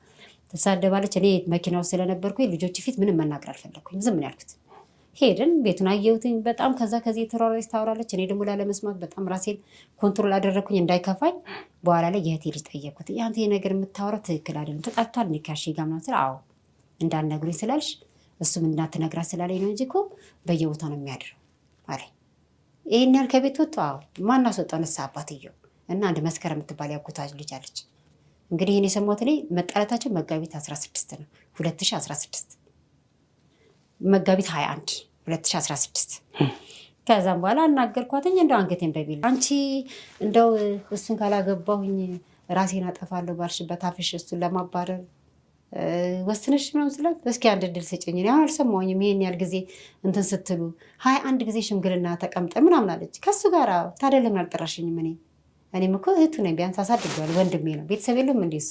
እናት አለው በህይወት አለ፣ እህቶች አሉት፣ ወንድሞች አሉት፣ ቤተሰብ አለው፣ ሙሉ ቤተሰብ አለው። እግዚአብሔር ይመስገን። መጣራት ነበረብሽ ስላት አይ ጥራ ተብሏል። እንግዲህ እሱ ካልፈለገ ምንም ማድረግ አልችልም። እኔ ግን አልፈልግም እንኳን በኋላ የእሱ ፍቅር ወጥቶልኛል ምናምን። ይሄን ያህል የልጅሽ አባት እኮ ነው። አባትሽም እናትሽም ወንድምሽም ሁለመናሽ እኮ ነው እሱ ማለት። ለምን ሄዱ ትረሻለሽ ምናምን አልኳትኝ። እንደው ያው አንዴ ሴት ልጅ ልቧ ከሸፈተ ዋጋ የላትም አይደል? በፍጹም እምቢ አለችኝ። ከዛም በኋላ ምን አደረግኩኝ? ከወንድሜ የንስሐ አባትየውን ስልክ በሲስተም ተቀበልኩት። ለምን ምናምን አለኝ። ፈልጌው ነው እኔ ለሆነ ሰው ንስሐ ልጅ ፈልጎ ምናምን አልኩት። ሰጠኝ። ንስሐ አባቴ ደወልኩላቸው። የ100 ብር ካርድ ሞልቼ ረዥም ሰዓት አወራ። ማገናኘት ፈልጋለሁ። መቼ እንገናኝ? በ27 በ26 በ27 መጋቢት። እሺ ሄድኩኝ። የሚገርም ጠዋት 5 ሰዓት የቀጠሉ 7 ሰዓት ነው የመጡት። በባህሪያቸው እንደው እንትኑን ቀጠሮ አያከብሩ። ረዥም ሰዓት እዛ ቤተክርስቲያን ቁጭ አለን ለምስክር እንዲሆኑ ክስ እንኳን በመሰረት ብዬ ጓደኞቹን አስቀመጥኩኝ። እሱን ጓደኞች ሽምግልና ላይ የነበሩ ናቸው። 3 ሽምግልና ያደረገው መጨረሻ ላይ እንግዲህ የእሷ ላይ ስራ ባልደረበና ፓስተር አጎታችን ልጅ አለ። ሁለቱን ያደረገው የመጨረሻው እንግዲህ እነሱ ናቸው። 3 በቄስ ተደርጓል፣ በጓደኞች ተደርጓል። 3ኛ እንግዲህ 3 ግሩፕ ነው ጋር የቀረበው። በኋላ ላይ ያው በፍጹም ልቧ ሸፍታል አይቻልም ማለት በቃ አሽ ለአንድ ጊዜ ብቻ አቅርቡልኝ ስንቴ ነው ግን ሽምግልና የተቀመጣች ስለች 5 ጊዜ ምናምን አለ እንግዲህ እሷ 21 ጊዜ አለች እሳቸው ደግሞ ወደ 5 ጊዜ ተቀምጫለሁኝ አለች 5 ጊዜም ሲቀመጡ ሳይድ አድርገው ወደ እሷ ነው የሚያግዙ ሰውየው ጠየቋቸው እርስዎ አውግዘውም ሆነ ገዝተው ማቅረብ አለበት እንዴት እሷ ለምን እንደሚሉ ልትለው እንግዲህ እሁድ ቀጠሮ ሆነ የመጨረሻ እንግዲህ የመጨረሻ ከሷ ጋር የምገናኝበት ነው እንግዲህ ሽምግልና ነው እሁድ ቀጠርኳቸው እሁድ ቀጠሮ ታልኩኝ እዛው ፊት ደወሉ እሺ አለች እንገናኛለን እኔ እንዳለኝ አታውቅም ከኔ ጋር ለተነጋገሩ አታውቅም ለአንድና ለመጨረሻ ጊዜ አንድ ድርስ ላናግራት በቃ ሰው ሲፋታ ህጋዊ ሆነ መፈታት አለበታል ህጋዊ ባልሆነበት ይሄ ልጅ እቃ አይደለም ማውቶ የሚወረወረው ወጣ ይሉታል ይወጣል ገባ ሲሉት ይገባል እሳቸው ናቸው በቃ የሚያዙት እንደፈለጉ ማለት ነው በኋላ ላይ ምን አሉ መጨረሻ እሳቸው ስበብ እኔን አስወጪኝ ከሽምግልና ለምን እንደማስወጣሁት የሰው ትዳር በጥብጠው ይሄን ልጅ ህይወትን አደጋ ላይ ጥለው እንዴት ነው ማስወጣሁት አላስወጣሁትም ገዝተውም ይሆን ምንም ቢሆን በፈለጉት መንገድ እቃ አቅርባ ስለ እንደው ከአቅሜ በላይ ነች እንደውም ታያት በቃ ልቧ ሸፍቷል ከሌላ ሰው ጋር አለች ታያታለች ታዲያ ከሌላ ሰው ጋር ከሆነች እኮ ህጋዊ ፍቺ ታድርግ እሺ በመሀል ያፈሩት ንብረት አለ እንዴት ነው እንደዚህ የሚደረገው ይሄ ልጅ እኮ ሜዳ ላይ አሁን እኮ በሰው እየተመጸወተ ነው ያለው እያለው ምናምን ብዬ ተናገርኩኝ አይቻልም ተባለ ካንስል ተደረገብኝ ማለት ነው ረዥም ጊዜ በቃ እኔ ግባ አልኩት ግባ በቃ ሚስትህ ነች አይደል አትጎዳት መቼም ግባ አልኩት አይ ከሚገባ እኛ እንግባበታልና ጓደኞቼ ገቡ ጓደኞቼ እሱ ጓደኞች ማለት ነው ገቡ እነሱንም የሚገርም ነገር ያ መድኃኒት በቦርሳም ስለያዘች ማንም ሰው ሄዶ ኢነርጂ አይኖረው በቃ ትሄዳለህ ወይ አስለቅሳት ልካለች ወይ ምንም ነገር እንዳታወራ አድርጋ ትመልሳለች እሷ ብቻ አውርታ ትመልሳለች ምንም ማለት በቃ እነሱ ሲመጡ እኔ ነኝ የምቀበላቸው ምክንያቱም ወንድሜ ያው ከራሱም ጋር ስላልሆነ ያው ያወራቸዋል ኢሞሽን ይሆንና ወይ ሊጣላ ይችላል አብዛኛው ከኔ ጋር ነው በሳይለንትሊ የምናወራው ማለት ነው ከዛን ስለ ወይኔ በኋላም በቃ ዛሬ ጨርሰን እንመጣለን ይሉና ሲመጡ ያለቀሱ ምን ሆናችሁ ነው አረ እኔ እኮ መጀመሪያ ነግሬያቸዋለሁ ምትሃት ነች ልጅቷ በቃ አትችሏትም እንደው እንሞክር ስላላችሁ እሺ ልፍቀድላችሁ ብዬ ነው ምናምን አልኩ የእነሱም ሳይሳካላቸው ቀረ የእነሱም ሽምግልና ቆመ ማለት ነው በኋላ ላይ ምን ተፈጠረ በቃ እንደዚህ የተባለ ያጉት ልጅ ደግሞ እስኪ ልግባበት አለ የእሷ የስራ ባልደረባው አለ እንግባበት እኛ ደግሞ አሉ እነሱ ደግሞ ገቡበት እነሱም ሲገቡ የሚሆን ነገር የለም ዛሬ ትላለች ነገ ትላለች አልቋል ትላለች የሆነ ወረቀት ታሳያቸዋለች ምናምን በኋላ ደግሞ ምን ተደረገ መቼ ነው መጨረሻ ተባለ አሁን በአሁኑ ሚያዚያ 2018 ሚያዚያ 5 በቃ የሆነ ነገር ሰጥተው እንዲሰራ ተነጋገሩ ከሽማግሌዎች ጋር ማለት ነው እኛ የምንጠብቀው ሚያዚያ 5 ነው ምን ታደርግላለች መሰለ ይሄ ድርጊቱ የተፈጸመው ከዚህ ከልጁ ጋር አብረው ሲኖሩ የነበሩ ከ1 ዓመት ከ6 ወር በላይ ነው ወንድሜ በህይወት እንደሌለ ነው ብዙ ነገሮችን እሱ የአባትነት ኃላፊነት ተሰምቶት ነበር ሲያደርግ የነበረው ሳምንት ምናምን አብሮት ይቆያሉ ትምህርት ሲዘጋ እዚህ ቢሸፍቱ አካባቢ ቤት አላቸው ረዥም ጊዜ ከእሷ ጋር አለም እንደም ሪሌሽን የሚያደርጉት ከእሱ ጋር ነው በጣም መልካም ሰው ነው የታሰረው የእውነቴን ነው የምልህ እኔ ነኝ የምጠይቃቸው እና እቺ ሟቿም ሰራተኛ ትነግረኝ ነበረ ስለ ልጁ ቤቱ ስለሚኖረው ወደ 4 ቤት ነው የቀየረችው እንግዲህ ጥሩ ሰው ነው ልብስ ይገዛል የሚገርም ልብስ ራሱ ከሌላ ቦታ ነው የሚያመጣላቸው እንደ አዲስ አበባ እንኳን እንዳይለብሱ ብሩ ከሌላ ቦታ ነው የሚያመጣላቸው ልብስ ሲገዛ ጫማ ሲገዛ አንድ አይነት የሚገዛላቸው በጣም ትሪት ያደርጋቸዋል ያዝናናቸዋል እንኳን ለሱ ለቤተሰቦቿ ብዙ ነገር ያደርግ ነበርና ከሱ ጋር እንደሚኖሩ ቤት ውስጥ ይነግሩኛል ልጆችም ሲመጡ ጠይቃቸዋለሁ ማን አለ ከማን ጋር ናቸው እቺም ሰራተኛ እግዚአብሔር ይስጣት ያው እሷ ጋር እውነት ስላለ መሰለኝ እንግዲህ ልጅቷ እንድትሰው የተደረገችው መሃል ላይ ማለት ነው ምክንያቱም እቺ ልጅ የልጆች አባት ሞቷል ብላ ነው ይሄን ወደ ላይፏ ያመጣችው ይሄን ልጅ አታላ የራስንም ህይወት አመሰቃቅላ ሁለተኛ ነገር ደግሞ ምንድነው አብሮ ለመኖር እንትን ነበራቸው ፕላን ነበራቸው ከሱ ጋር የመጨረሻ ህይወታቸው የሚቀጥለው ዱባይ ነው ከሱ ጋር ማለት ነው ልጆችን ይዞ ማለት ነው ለጊዜው ግን የልጆች አባት ስለከሰሰኝ እንግዲህ ሞቷል የተባለ ነው ወንድሜ ስለከሰሰኝ ልጆቹን ይዘክርትልና 2017 ሰኔ 30 ልጆችን ይዘክድ የተነጋገረች ከሱ ጋር ከዛ በፊት ግን ማይነር ሰርጀሪ አሰርተዋለች መድኃኒት አብልታ ማለት ነው መድኃኒቱን ደግሞ ሆቴል ውስጥ ነው ያበላቸው የሚገርም ነገር በወይን ያበላቸው ማይነር ሰርጀሪ አስደርጓለች እንግዲህ ለወደፊቱ ዘር እንዳይተካ መሰለኝ እኔ አላቅላትም እንግዲህ እግዚአብሔር አሁን ፍርድ ይስጥ የዘማዊ ዳኛ እኔ አልቅሼባታለሁኝና ጸጉሩን አስላጭተዋለች። ጸጉሩም ሲላጭው ለምንድን ነው ብላ አልጠየቅም። የሚገርም ነገር እንግዲህ ስትነግረኝ ነው የሚለው ልጅቷ ስትነግረኝ ሰራተኛው በጣም ብዙ ነገር ነው የምናገረኝ። የሚገርም ደም ሙሉ ታስቀደዋለች። የምሽን መብርሃንን ከምኑ ላይ ከዚህ ከእጁ ላይ ይሁን ከምን ደም አስቀድተዋለች። ደም ተቀርቶ ተወስዷል። ለምን ደም ግስት ራሱ አይጠይቅም። እሱ የሚገርም እንደገና ደግሞ በጣም ብዙ ነገር ነው የምታደርገው ቤት ውስጥ። የሚገርም ነገር በጣም ብዙ ሰውዬው ይመጡልክና ጧጧት ቀባብተዋት ይሄዳሉ። ምን እንደሚቀባት አይታወቅም። ኤነርጂ እንድታገኝ በሰው ፊት ሞገስ እንድታገኝ መሰለኝ ይህን ሳባ የተባለ ሰውዬ ማለት ነው። እንደዛ አድርጋ የልጁን ህይወት አመሰቃቅላ የወንድሜንም አመሰቃቅላ ትኖራለች። ይህን ሁሉ እኔ እንትን አላቅም። በኋላ ላይ ልክ ይሄ ነገር እንትን ከተባለ በኋላ ወደ እሱ እንግዲህ ሰርጀሪ የተሰራው ግንቦት ምናምን ውስጥ ነው። ግንቦት 20 ምናምን ነው ሰርጀሪ። ብቻ ልጆቹን ይዘህ ሂድ ስትለው በ4 ቀን 5 ቀኑ ነው የሆነ ልጆቹን ይዞ ሲሄድ ማለት ነው። እንግዲህ ይቺ ልጅ እግዚአብሔር አምላክ እንደው የእሷንም እኔ ቤተሰቦቿን ሁሉ አፈላልጌያለሁ። ምክንያቱም መጥተው እንዲከሱ ማለት ነው። ምክንያቱም ልጃቸው ነች። አሁን የልጆቹን ራሱ ምን ታደርግላለች? ዱባይ ያለች እህቷ እንትን ሚዲያ ላይ ምን ሚዲያ ላይ ምን ብላ ተናግረሽ መሰለህ? ቤተሰቦች ሲደውሉ ትክክለኛ መልስ አሰጣቸውም ታመነጫጭቃቸዋለች ምናምን አሉኝ። እኔ የሚገርም ጎግድ የሚባል ነው የልጅቷ የሞተችበት እዛ ደስ ብሎ ሄጃለሁ። የሚገርም ነገር የት ቤተሰቦቿን ለማግኘት ማለት ግን አልተሳካልኝም። እዚህ ነው ሞታ ሄደችው። እዚህ ነው የሞተችው። አልተመረመረም አስክሬን ምንም ነገር ፖሊስም አላወጣልንም መረጃ እስካሁን ድረስ። የልጅቷን ማድረሻ ማግኘት አልችልም። ተመርምሯል። ፎረንሲ ምናምን ነገር እንትን አይቻልም። የፎረንሲክ አለ እሱ ተመርምሮ ተልኳል። እሺ ግን የልጅቷ ቤተሰቦች ግን አልመጡም። የልጃቸውን ነፍስ መጠየቅ አልቻሉም። ለምን? እሷ አድራሻ አጥፍታባቸዋለች። ስልክ አታነሳም፣ ታመነጫጭቃቸዋለች። ከዱባይ ደውላለች። እህትየዋ ደውላ ጉርሻ ሚዲያ ላይ ተናግራለች። የእህቴን ደም የሚመለስልኝ ይጠይቅልኝ፣ ህግ አካል ይጠይቅልኝ። እሷ እያመነጫጨቀች እየተሳደበች ነው እየመለሰችብን ያለችው ብላ ተናግራለች። እኔም ሄጃለሁኝ እንግዲህ በጣም ረዥም ድረስ ሄጃለሁ። እንግዲህ ማላውቀው ሀገር መቼ ነው የሞተችው ልጅቱ? መጋቢት ሰኔ 30 2017። አሁን አንድ ገና ዓመትም አልሞላትም። እኛ የሰማነው ማክሰኞ፣ እኔ የሰማሁት ሮብ ነው፣ ወንድሜ የሰማው ማክሰኞ ነው። ከዛም በኋላ ምን ተደረገ መሰለህ? እኔ እዛ ችሎት ላይ እህት አለችው ትዕግስት የምትባል አንቺ የማን ቤተሰብ ነኝ ስላት የመንግስቱ ቤተሰብ ነኝ እንደሆነች ባናግርሽ ደስ ይለኛል። ምክንያቱም ይሄ ስለዚህ ልጅ እኔ ቀድሜ አውቃለሁ። ምክንያቱም ልጆችም ይነግሩኛል። ልጆቹን ይዛ ስትመጣ በኮንትራት በራይድ ምናምን ስትመጣች ሰራተኛ ትነግረኛለች ስለ ልጁ ባህሪ ማለት ነው። ቤቱ ስለሚያደርገው ምናምን ንብረቶችን ሁሉ እንደሰጣት እንዳስረከባት እኛ ጋር መረጃ አለ። ሲጀመር አሁን ውክልናውን አብርሷል። ነሐሴ ውስጥ ነው ያወረደው 2017 ወዲያውኑ እንደታሰረ ውክልናውን አውረደ። ግን ንብረቱ አሁንም ስቲል በሷ እጅ ነው የሚንቀሳቀሰው የእሱ ንብረት ማለት ነው። እና ስላት እሺ አለችኝ፣ ፈቃደኛ ሆነች። ሰጅኝ ያለበት እሱ ጋር አለችኝ፣ ወሰደች። ያው ወንድም ያው ስላላወቀ በምን በኩል እንደሄደች አውቄ ነው እንደዛ እኔ እንዲህ ያደረኩት እንጂ ልጅቷ እሱ አላከብንም። ላገኛችሁ ነው አላለ። ከዛ እሱን ግን አገኘሽው? እሱን ግን አገኘሽው?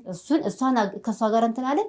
የምትሄጅበትን ቀን ንገረኝ አልኳትኝ። ሄድን፣ ረዥም ሰዓት አወራን። ማክሰኞ ቀን እሑድ ቀን ሄድኩኝ ከወንድሜ ጋር የመጀመሪያ ቀን ሄድኩትኝ። ምንም አላወራንም፣ ህዝብም ስለሚበዛ አላወራሁኝም።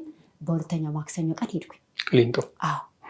ቀድሜ ነው የሄድኩት። ረዥም ሰዓት እንዳወራ እየለመንኳቸው ፖሊሶቹ ያው ቶሎ ቶሎ ትባረራለህ፣ እንደው በእናታቸው እየለመንኩኝ ረዥም ሰዓት አወራሁት። ያለውን ነገር ንገረኝ፣ በቃ እኔ ብዙ ነገር ስላንተ መረጃ አለኝ። ሰራተኛውም ትነግረኛለች፣ ልጆችም ይነግረኛል ስለው እኔ ከ1 ዓመት ከ6 ወር በላይ ከእሷ ጋር አብሬ እኖራለሁ። ከአንድም 2 ልጅ አስወርዳብኛለች። ለምንድን ነው የማትወልጂው ብዬ ተጣርቻታለሁኝ አለ። እና ቀለበት ላድርግልሽ ስላት አለ ቆይ ትለኛለች። ቀለበቱን ገዝቷል፣ የሚገርም ነገር አለ። እና ላድርግልሽ ስላት ቆይ ትለኛለች። እኔ ደግሞ አላወቅኩኝም፣ በእነሱ በህይወት መኖርን እኔ አላውቅም። በኋላ ላይ ነው እንደምን ያወቅኩት እንጂ እኔ አላውቅም በህይወት ምክንያቱም ያሰራቸው መድኃኒት የሚገል ስለሆነ። የሚገርም 3 ጊዜ አስከሬን የወንድሜን አስከሬን በዚህ ቀን ነው ተብላ አስከሬን 3 ቀን ጠብቃለች። እዛ የሚጠጣበት ቤት ማለት ነው፣ ከጓደኞቿ የሚገናኝበት ጋር 3 ቀን ጨለማን ተገና አድርጋ 3 ቀን አስከሬን ልትጠብቅ ቆማለች። ይሞታል በተባለበት ሰዓት ጠብቃለች። ግን እግዚአብሔር ታላቅ ስለሆነ አላደረገውም። የኔ አምላክ አያንቀላፋም። እግዚአብሔር ከድሃ ጋር ነው። እንዴት አወቃችሁ እየጠበቀች እንደነበር? መረጃ ደረሰ። አንድ አለ አሁን ቅድም ጓደኛዬ ነው የሚለው ከታተላል። ወንድሜ ትከፍላለች። መሬት ላይ ስለምትሰራ ሰጠዋለች እና ፎቶ እያነሳው ነው ይልክላታል። እንደ ስሙ መጥቀስ ካለብኝም ጠቅሳለሁ። እና ከሱ ጋርም ራሱ የፍቅር ግንኙነት ነበራት ከጓደኛው ጋር። እንደገና ደግሞ ቤት ውስጥ እያለ ወንድም ያው የኔ የሚለው ቴክስት አለ። ስሙን መጥቀስ ካለብኝ ይጠቀሳል። 2 ፍቅረኞች ነበሯት። ሁለቱም ግን አይተዋወቁም። መሬት አስተዳደር ነው የሚሰሩት። ሁለቱም አይተዋወቁም። ሁለቱም ባለትዳር ናቸው። ቤት ውስጥ ወንድሜ ቤት ውስጥ እያለ ማለት ነው። እኔ እኮ ጉድ ነው የምትነግሪኝ። ወንድምሽ ጋር በትዳር እያለች የምትሰራበት መስሪያ ቤት ውስጥ 2 ባለትዳር ሰዎች የፍቅር አጋር አርጋ ይዛለች። የፍቅር አጋር ያው እንደዚህ ያው ሴትነቷም ስለምትጠቀም በዛ አንደኛ ደግሞ ቼን አላቸው። መሬት ላይ ስትሰራ አንዱ የአንዱ መረጃ እንዳያወጣ በዚህ ይጠቀሙባል። የውሱ ትዳር እየፈረሰውን ያሉ እንደዚህ ነው። መሬት ላይ ሁለቱም አይተዋወቁም። በኋላ ላይ ይሄ ልጅ ገባ መሀል ላይ ትዳር መሰረተ ከዚች ልጅ ጋር ያኛውን ትዳር አስፈርሳ ማለት ነው። በሚመሰረቱ ሰዓት እንግዲህ እሱ ደግሞ ብዙ መረጃ ደግሞ ደረሰው። አንድ ልጅ አለ። በጣም ብዙ ነገር እጅግ በጣም ብዙ ወደ 5 ወንዶች ናቸው ራሱ የእሷ። ምክንያቱም ብር አላት፣ አካውንት ነው ላኩ የምትለው፣ ጋባዥ ነች ስሟ። በፖሊስ ጣቢያ ላይ ስትሰማች እኮ ጋባዥ ነች ምሩ። እንግዲህ አስብ እንግዲህ የተቋሙን እንግዲህ እዚህ ጋር የመንግስትን መስሪያ ቤት ለማሰደብ ካልሆነ እንጂ በጣም ለህሊናቸው የሚሰሩ በጣም ብዙ የህግ አካላት አሉ። ነገር ግን ደግሞ እዛው ውስጥ እየሰሩ ደግሞ ከገንዘብ ጋር የእውነት የምልህ እኛ በጣም ብዙ ነገር ደርሶብናል። የመጀመሪያ ቀን ሲመጡ ጭንብል ለብሰው ነው የመጡት። የመጀመሪያ ቀን ሲመጡ የት መጡ? እዛ ኮንዶሚኒየም ቤት ያለበት ላይ እሱ ያለበት ነው። እዛ ላይ ምን አሁን ያለው በሽምግልና ስለተያዘ ጸበል ይጃሪ ድም ብዬ ነው እንጂ ከድመት ጋርና የመሰለ እየታገሉ ሲያደር ነው የሚያደር። እንቅልፍ አይተኛም። መብራን ነው የምልህ። ጭንብል ለብሰው ማለት መጡ ቤት ድረስ? አዎ መጥተው። አንኳኩ? አዎ እሺ መጥተው እግዚአብሔር ሲረዳው እንጂ እሷ እንዲህ ስትገባ እሱ እንዲህ ነው ያለፈው። ከዛም በኋላ ለጓደኛ ደወለ መታለች ምናምን ነገር ምናምን ሲል በለዛ አካባቢ እንዳትኖር እስኪ እሷ ነገር አይታወቅም ነው ይላል ጓደኛው። ከዛ ግቢውን አምሰውት ብዙ ነገርና አንዱ ጓደኛ የዚህ ያብልጅ ጓደኛ ያብልጅ ወንድም አለና የልጆች አባት ነው። በነፃነት እንኳን እንዲኖር በባዶ እንዲኖር ለምን ማታግጂለት ስል አይመለከትም። ማንም ሰው ከህግ በላይ በታች ነው እንጂ ከህግ በላይ አይሆንም። አስደፈዋለሁ ምናምን ብላ ዝታ ምናምን ትሄዳለች እኮ። ታዲያ ህግ ነው እንዴ የሚያደርገው? በህግ ነው እንዴ? ህግ አይደለም እነሱ ህግ አይደለም። ፍርጠም ያሉ ናቸው። በቃ አስተያየታቸው ምናምን ነገር በጣም ከባድ ነገር ነው። እንደው በወቅቱ እዛ አካባቢ ያሉት ሰዎች ሲናገሩ በጣም ያስፈራል። ግቢውን አመሳ ሄደች። ከዛም በኋላ እንግዲህ በሚጠጣበት አካባቢ ፎቶ እያስነሳች ትወስዳለች። ፎቶ እየተነሳ እሱም አንዱን አያውቅም፣ እሱ አያውቅም ይሄን ነገር ታደርጋለች። በማን በዚህ በጓደኛው በኩል ነው ይከታተላሉ።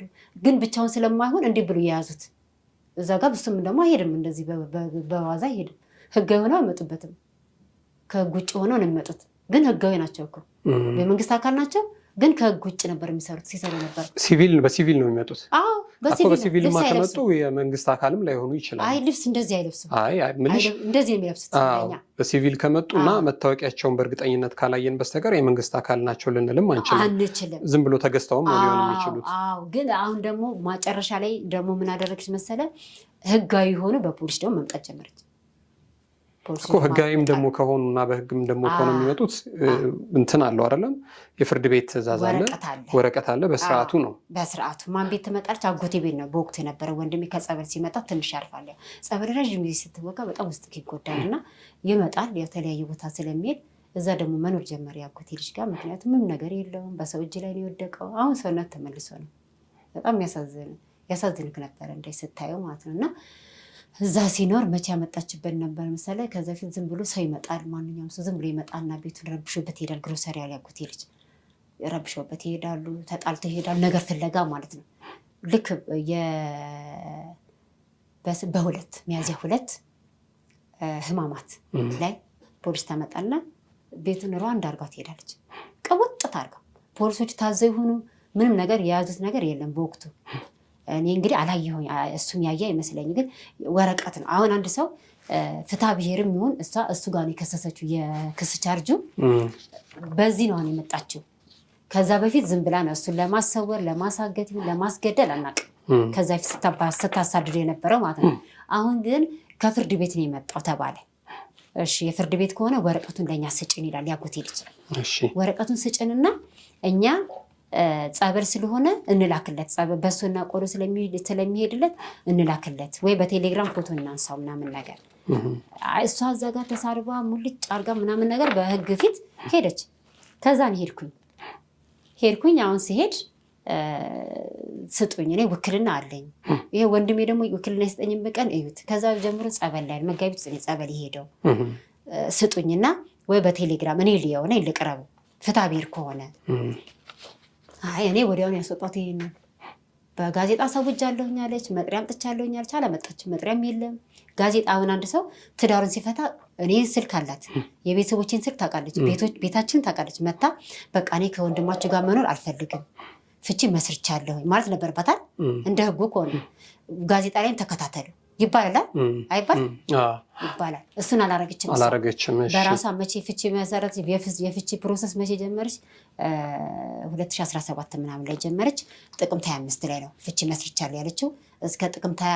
እስከ አሁን ድረስ እኛ ፍቺ የደረሰን መጋቢት ነው። ምን ላይ ነው መጋቢት ላይ ደግሞ የሰጠችው ምንድነው? እሱ ምርመራ ተደረገበት ወንድሜ በልጆቹና በልጅቷ ማለት ነው።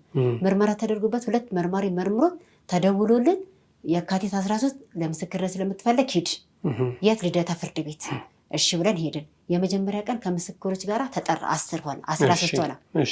ተጠራት። አቤት አለ፣ ቀረበ። ከዛም በኋላ ምስክሮች ቀረቡና መጋቢት 4 የመጨረሻ የምስክር ያሉትን ለሚያዝያ 7 የሚቀርቡትን አሳውቂ ተባለች። እዛ ጋር ስታሳውቅ አቃቢ ጓ የወንድሜ ስም አልጠራችም። አሁን የወንድሜን ስም ለምንድን ያልጠራሽው? ለምን እሱ የማይመሰክረው ብዬ መጋቢት 4 ተጣላሁ ከአቃቢ ጓ ጋር። ለምን አቃቢ የሚጠይቅ ጥያቄ እዛ ጋር በተመረመረው ምርመራ ላይ ምርኩዝ አድርጎ ነው የሚጠይቅ። ያንን እንድታብራራ ነው አቃቢ የሚጠይቀው። እኔም አሁን ያው ህጉ ላይም ተማሪ ባልሆንም እንዲህ ያለውን እንትን አውቀዋለሁ፣ ይገባኛል። ያው እንትኑን ታውቂዋለሽ? አውቀዋለሁ፣ አይዲያው ይገባኛል። ምክንያቱም እኔ በተመረመርኩበት ላይ ነው አቃቢ የሚጠይቅ። ገባኛል። ከዛ ውጭ አይጠይቅህም መቼም። አሁን እሱን እንዳይጠይቅ ምን ታደርግላለች መሰለህ? የወንድሜ ሚስት እሱ ምስክርነት ከሰጠባት ነገሮች ስለሚበላሹባት፣ እሷንም ደግሞ ወንጀል ስለሚከታት እሱ እንዳይመሰክር እንደውም ከችሎት እንዲባረርልኝ አስደረገች። ችሎቱ ካለ የስራ በተለኝ አለች አቃቢ እኮ። እሺ በቃ አሁን ከሷ ጋር በጣም ፋይቲንግ ፈጠርን። ከኔ ጋር ተጣላን። ያጎቴ ልጅ አለ፣ ባለቤቴ አለ። ለምንድን ነው ምናምን እንደውም ከኔ ኢሹ አለች ትለኝ። ምንም ኢሹ የለኝም፣ ግን ትክክለኛው መንገድ ስሪ፣ ሳይድ አታድርጊ አልኩኝና ሄድን። መቼ? መጋቢት 4። ከዛም በኋላ ምን አደረገች? እኔ አሁን ፍቺ ተጭበርብሯል ብዬ ነው የማምነው። አሁን እየሄድኩበት ነው። ችሎት በቀደም ቀርቤ ነበር። የተጭበረበረን ምልክ ምንድነው? እሱ ይችል ጥቅምት ምናምን ፍቺ ከመሰረተች ከዛ ፊት ለምንድን ለኛ ያልተደወለልን? ጋዜጣ ላይ ለምን አልተነገረንም? 2 ጊዜ ቀጠሮ ላይ እንድንቀርብ አላደረገችንም። ምክንያቱም ወንድሜን ወንጀለኛ ለማስባል እዛ ጋር የፍርድ ቤት ወረቀት አላመጣችም። አልደረሰም። ምክንያቱም እዛ ላይ ችሎት ላይ እንድንቆም ማለት ነው። አሁን በቀደም ዕለት እኔ ከቤተክርስቲያን ከዘብር ሄጄ ወረቀት አመጣው፣ የጸበል ወረቀት ማለት ነው። ጸበል መክረሙና እዛ ነበር። እሱም ራሱ እዛ ሄድኩኝ። እሱን ይዤ እንትን ለማለት ማለት ወረቀቱን አመጣሁኝ። እኔ በመደውል ጊዜ ትመጣለህ፣ በቃ እኔ መጀመሪያ አሁን ችሎት አለ ብሏል። ቀኑ ግን አልነገረኝም ፖሊስ አልኩኝ። ሄድኩኝ። ሲሄድ በ13 ቀጠሮ አለ ተባለ። ይሄን ወረቀቱን ይዤ ሲል ፖሊስም ካላመጣሽ አለኝ። በጣም ብዙ ነገር ተናገረኝ ፖሊስ ራሱ በወቅቱ ብዙ ነገር ተናግሮኛል። ከዛ እኔ የውሸት ነገር እንዴት እነግርሃለሁ? ይሄው ስልኩን ልስጥክና ደውልለት፣ ከሰራ እኔ ለምንድን ነው የማዋሸው? ወንድሜ ጸበል ያለው ነው፣ ጸበል ነው ለምን ስልሃለሁኝ። በቃ ባደረገችው መድኃኒት አብልተዋለች፣ ራሱን አያውቅም፣ ጸበል ላይ ነው ምናምን ነገር አልኩኝ። ለሱ ማረጋገጫ ወረቀት ይዘሽ ነይ ሲለኝ አመጣሁኝ። ወረቀት ሰጠሁኝ። በ13 ፍርድ ቤት ቀረብኩኝ። ያለውን ነገር ለችሎት አሳወቅኩ ማለት ነው። እዛ ጋር ያንን ጨረስኩ ማለት ነው። ወደ መድኃኒቱ ስመጣልህ ግን መቼ ወሰድኩት መሰለኝ? ወንድሜን መጋቢት ነው ላይ ወሰድኩት 2017።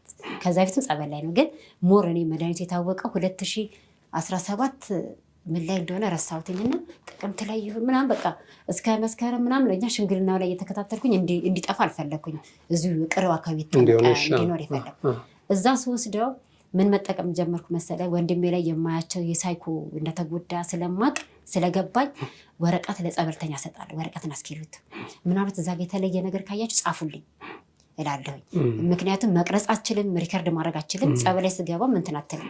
ግዝት ነው፣ በቤተክርስቲያኗ ግዝት ነው። ከኋላ ላለው ወይ ደግሞ ምናምን እሰጣለሁ። ይሄ ልጅ ተከታተለ ከጮኸ የሆነ የሚናገሩ ነገር ካል ጻፍልኝ አልኩት። እሺ አለኝ። 3 ጊዜ በተከታታይ አንድ አይነት ጮኸ ወንድሜ ማለት ነው። ያንን ነገር ጻፍኩት። ከዛም በኋላ ወረቀት ሊጠፋብኝ ይችላል፣ ጸበል ላይ ስለሆንኩ ያው ልትሰረቅ ትችላለህ በሚል ሞባይል ላይ ጻፍኩት። 2000 በፈረንጆች 2025 ሜይ ምናምን ላይ ማለት ነው ጻፍኩት፣ ወረቀት ላይ ማለት ነው። 2016 ጻፍኩትኝ፣ ተቀመጠልኝ ማለት ነው። እንዴት መሰለኝ ያበላቸው ለ11 ሰዎች ነው ያደረገችው መድኃኒት። ከ11 ሰዎች አንዷ ምስክር ላይ አለች፣ መስክራለች። ስሟን መጥራት ካለብኝ እጠራለሁ። ምስክር ላይ አለች። አንደኛዋ ሰውየውን ስትጠይቀው ስትደውለት ደግሞ ያው ሰውዬ ያስረዳል በስነ ስርዓት 11 ሰው ላይ ህይወት የተጫባቸው ወንድሜን ግን እንዲሞት አብዶ እንዲሞት በአጭር ጊዜ ውስጥ ነው ያደረኩባት 750 ሺህ ብር የተከፈለኝ 750 ሺህ ብር ተከፍሎኝ ደግሞ በዋዛ አለቅ ምናምን ያወራ የለ መንፈስ በጣም ምን እንደ ነው 3 ጊዜ አንድ አይነት ቃል ተናገረ። ስለዚህ እሱ ነው ያጻፍሽው አንቺ እኔ ያጻፍኩት ያው ተጠማቂ እሱ በሳይኮ እንዳይጎዳ እሱ አያውቅም። እኔ በኬን ሲስተም ተጠቀም አብረን ጸበል ይዞ ስለሚሄድ የሌሊት 6 ሰዓት ጸሎት አለ ለረጅም ከባድ አጋንንት የሚናወጥበት ሰዓት ነው። እንግዲህ ለ6 ሩብ ጉዳይ ነው እንገባለን እስከ 8 ሰዓት ጸሎት ነው ዘብር እዛ ይዞ ገባለን። አላስተኛውም የሚገርም ነገር ምክንያቱም የሄድኩት ለዓላማ ትዳሬንም ትቼ ለወንድሜ ነው። ነገ ሞቶ ከማለቅስ እስኪ ዛሬ ዋጋ ልክፈል ያለውን ነገር ልወቅ አልኩኝ። ከዛም በኋላ ያተደረገው ቦታ ምናምን ሲባል እማውቀው ሰው ነው አንቺ ያገናኘሻት ያ በቃ ከኔ ጋር የሄደችበት ነው። ስሙን ሲለፈልፍ ነው አንቺ ስሙን አይጠቅስም። የሀገሩን ስም ጠቀሰ። የተቀባበሉበትን ቦታ ኮምቦልቻ እንደሆነ በቀይ ጤፍ ነው ያበላችው። ረግጦታል፣ ተኝቶበታል፣ በልቶታል። ምግቡን ሲበላ እኮ ይታወቃል። የሚገርም ነው ያበላችኝ ቀን ትዝ ይለኛል። የተለየ ምግብ ነው አለኝ። የሚገርም ነገር መቤቴ ትዝ ይለኛል። ግን ለምን ብዬ አልጠየኩም። ግን አብራኝም አልበላችም ምናምን አለ። ከዛም በኋላ የወንድሜ ህይወት ተበላሸ ማለት ነው። ከዛ ሰውየው መሆኑን አወቅሽ አንቺ? ሰውየው መሆኑን አወቅኩኝ። በአባቶች በኩል አስደወልኩኝ። እዛ ቤተክርስቲያን ሆኜ ማለት ነው። ስልኩ ነበረሽ? ስልኩ ነበረኝ። እንደ እግዚአብሔር ሲረዳኝ ነው ማለት ወንድሜም እንዲድን ስለፈቀደ ነው እንጂ እኔ አሁን ስልኩ ቢጠፋ ኖሮ ስልኩን ባይኖር ብዬ ነው የማገኘው። ወንድ እንግዲህ ይህን ሰውዬ አላገኘው ቦታውንም አላውቅም። የት ብለህ ትሄዳለህ? እሷም አትናገርም። እሺ። ከዛም በኋላ አባቶች እንዲህ ነገር ነበርና እኔ ንስሐ ገብቼበታለሁ። በእኔ በኩል አድርጋ መጠቀም ያድርገኝ እንደዚህ ህይወት ነበር ያስታብኛል የወንድሜን ህይወት። ስለዚህ እንዴት ላድርግ ይደወልለታል። ካልሆነ እዚህ መቋሚያ ዝግዝቀን ይጸለይበታል። እሷም ላይ ይጸለያል። መጥሪያ ይሰጣት ተባለ። ለሷ መጥሪያ ይሰጣት ተባለ። ወደ ራሱ ሲመለስ መጥሪያ ይሰጣት ተብሎ አባት አማከረው። ሲያማክረው በፍጹም እሷ እምነቱም ስለሌላት አትመጣለኝም ማለት ግድ የለህም ስጣትና ትቅር ተባለ። የሚገርም ከአንድ 2-3 ጊዜ ተለምናል እምቢ አለ።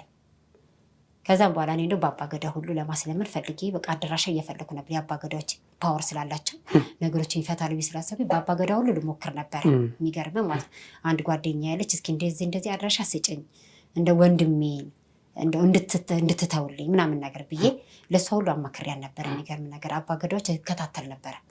በጣም ጎበዝ ናቸው፣ ይፈታሉ እንደዚህ አይነት ነገር። እርግማናቸው ወዲያው ጠብ አይልም። ከዛን አይ እንደሱ ከሚሆን ታዩ እና እስቲ በቤተክርስቲያን ይሻልሻል ምናምን አለኝ። ወዲያው ለሰው እየተደወለለት አድርጌ ያለኝ አለ። እኔ ቤተሰብ አለ ልጄን አለ እኔ ፈልጌ አይደለም ያደረግኩትኝ ገንዘብ አታለኝ ነው። ማንም ሰው የማይከፍለኝ ገንዘብ ከፍላኛለች አድርጌ ያለኝ። በህይወቴ እኔ በሰው ላይ እንደዚህ ሰርቼ አላውቅም። ለጤና ለብሽታ ምናምን እንጂ የምሰራ እንደዚህ ነገር ሰርቼ አላውቅም ምናምን አለ። ከኔም ጋር አወራ ረጅም ሰዓት። በባዶ አፌ ነው የማወራሽ። እንደውም የሁዳዴ ጾም ነበረ። በጾም ውስጥ ነው ያወራሁትኝ እና ያው መርጌታም ስለሆነ ያውቀዋል እንትኑን እንደዛ አድርጌ ነው እንትን ያልኩት እንጂ እኔ በህይወት ሰርቼ አላውቅም ምናምን አለ። አባቶች እና ትፈታለህ እፈታለሁ። ታዲያ እንዴት ይሻላል? በምን አይነት መንገድ ነው ፈታ? እህት አለችው በእህቱ በኩል። ታዲያ እንዴት ነው ታዲያ እዛው መፍታት አትችልም? እችላለሁኝ። በቃ እናንተ ከፈቀዳችሁልኝ በቃ እሺ ፍታ፣ እዚሁ በጩኸትም ይሁን በትነትም ይሁን እንዲወጣ አድርግልን ተባለ። እሺ ተባለ። ከዛ በኋላ ያ መቼ መሰለክ ጾሙ አልተፈታ። ጾሙ ተፈታ እንጂ የ2017 ጾም ተፈታ ማለት እኔም ጊዜ አጣሁኝ። ዛሬ ነገ ስል ያው መድኃኒቱን እንትን ማለት አልቻልኩኝም። መድኃኒቱ ተላከልን በሹፌር ማለት ነው። እሱ የሚፈታበት በሹፌር ተፈታ። ከአንድ አባት ጋር አገናኝ ተባልኩኝ። አገናኘውኝ። ቄሱ እየደገሙ እኔ ቤት ውስጥ ተጠመቀ 7 ቀን። ምንድን ነው የተላከው ነገር? ጽሁፍ ነው አይደለም። ከሰውየው ከቄሱ ጋር ተነጋገረ። ይሄንን ነገር ሰውየው ማለት ነው የሚባለውን ነገር የሚፈታበትን የራሳቸው ቋንቋ አላቸው አይደል? በዛ ቋንቋ ያው እሱ ወረቀቱ ሞባይል ላይ አላሳይሃለሁ በኋላ ላይ የተደረገ መድኃኒቱ ማለት ነው ወረቀቱን ማለት ነው። እሱ የሆነ የሚባል ነገር አለ። እሱ እየተባለ ስር ነገር ደግሞ ላከልን በሹፌር። እሱን ተቀብዬ ተጠመቀ ጸበል ማለት ነው። ለ7 ቀን ተጠምቆ መቼ ጨረሰ መሰለ? ግንቦት 21 ጨረሰ። ግንቦት 2017 ማለት ነው። ግንቦት 21 ጸበሉን ጨርሶ ሰኔ 30 ይሄ ነገር ተፈጠረ። እንደው ወደ ሚስኪን እንጀራ ፈላጊዋ ላይ እንዲሆን አልፈለኩም ነበር። እንደው ወንድሜ ልክ ከዚህ ከመንፈስ እንትን ሲባል ይሄ አደጋ ተፈጸመ። እንግዲህ ሰኔ 30 ማለት ነው። የሰራተኛ ወንድሜ በቃ ጸበሉን የጨረሰው ከእስሩም የተፈታው ከዚህ ከመንፈሱም የተፈታው ሰኔ ግንቦት 21 ነው። ግንቦት ግንቦት ልደታ ጸሎቱን ጨርሳችሁለት የዛሬ ዓመት ግንቦት ልደታ 7ኛ ቀን እሑድ ቀን ነበር መሰለኝ ትዝ ይለኛል። ብቻ አላውቅም። ግንቦት 1 2017 ከዚህ ከእስሩ ተፈታ። ነቃ ወደ ራሱ ተመለሰ። ምን አለ ማለት በቃ የሆነ ግፍፍ ነገር ሲልኝ ነገር ነው ያየሁት። እኮ ምን ሰራለው እዚህ ምንድን ነው ያመጣኝ አላለም። በቃ አላለም። ምግብ አይበላም ነበር። ምግብ መብላት ጀመረ። መተኛት አይተኛም። እንድች ቁጭ ብሎ ፈጦ ነው የሚያድሩ። ስትነሳ ታይዋለህ። ከዛም በቃ ጸበልተኞች ራሱ ምንድነው እንቅልፍ የለም እንደ ወንድምሽ ምናምን ይሉኛል። እሱ ያው ስለተያዘ ነው፣ እኛም ስለደረስንበት እግዚአብሔርም ስለረዳን ነው እንጂ ወንድሜ ዛሬ ከሞት መልስ ነው ብዬ ነው የማስበው የመጣው ማለት ነው እንጂ እሷ እንዳደረገችው እሷ እንደሄደችበት መንገድ በፍጹም ዛሬ ላይ አይተርፍም ነበረ። በጣም ከባድ ነገር። የሚገርም ኮንዶሚኒየም ተከራይቶ እኔ እንጃ እግዚአብሔር እኔ አላውቅም። ብቻ መድኃኒዓለም መጋቢት 27 ያለቀስኩትን እንባ መሰለኝ። አባቴ ሞቶ እንደዛ አላለቀስኩኝም። በወንድሜ ላይ ያለቀስኩት ጥቁር ነገር ነው። አንዳንዴ ድመት ሆነ ይመጣብኛል አለ። ሲያባርር ያድራል። እኔ የማድረው እንግዲህ 2 ቀን ነው ቤት የማድረው። 3 ቀን ምናምን 5 ቀን እሱ ጋር የማድረው። ልጆችም ይመጣሉ። ከልጆችም ጋር ያለውን ነገር ጓደኞች የሚያው ይረዱኛል። ያው ደሃኔ በቦት እንትን ስለሚረዱኝ ያው ብዙ ነገሮችን ሰፖርት ስለሚያደርጉኝ ሲታገል ነው እና የሚታየ ምንድነው ተንጠልጥሎ ተሰቅሎ ራሱን አጥፋ ነበር የሚለው እና ራሱን ሰቅሎ ምናምን ነገር ነው እመቤቴ። እና ቁልፍ አለኝ እኔ አንዳንዴ ቁልፍ እኔ እላው ላይ ሆነ መክፈቱን ያወቅሁት በወንድሜ ነው። ያው እንዲህ ከዚህ ቆልፈው ቁልፉ ተንጠልጥሏል። ከውስጥ ሆነ ግን ይከፍታል። የሚገርም እዛ ተከራየበት ቤት ከዚህ ከፍ ወይኔ ወንድሜ ተንጠልጥሎ ራሱን አጥፍቶ ይሁን ሞቶ ይሁን እመቤቴ ሄጄ ትንፋሹን እስክንትን እስክል ድረስ አላምንም።